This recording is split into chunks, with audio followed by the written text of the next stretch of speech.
முதல்ல கப்பில் ரவையை முதல்ல போட்டுக்கோங்க. சின்ன வெங்காயம் கட் பண்ணி வச்சுருக்கேன், அதையும் போட்டுக்கோங்க. காரத்துக்கு 2 பச்சை மிளகாய், கொஞ்சமாக கொத்தமல்லி கட் பண்ணியிருக்கேன், அதை போட்டுக்கோங்க. தேவையான அளவுக்கு சால்ட்டு. இது 1/2 ஸ்பூன் வந்து நான் சாட் மசாலா போடுறேன், சில்லி ஃப்ளேக்ஸ், கார்லிக் பவுடர், அடுத்தது ஜிஞ்சர் பவுடர் கொஞ்சம் போட்டுக்கலாம். இப்போ இதை நல்லா வந்து மிக்ஸ் பண்ணிவிட்டு ஒரு 1/2 டம்ளர் தண்ணி ஊற்றி இப்போ இதை வந்து ஒரு 10 நிமிஷம் நம்ம ஊற வைக்க போகிறோம்.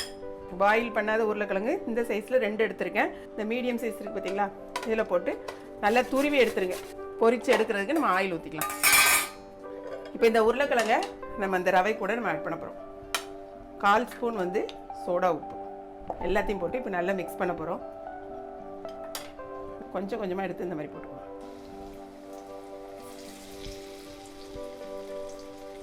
கொஞ்சம் எண்ணெயை நல்லா வடிச்சுட்டு எடுத்துக்கலாம். இவ்வளோ ஒரு கிறிஸ்பியாக இருக்குது.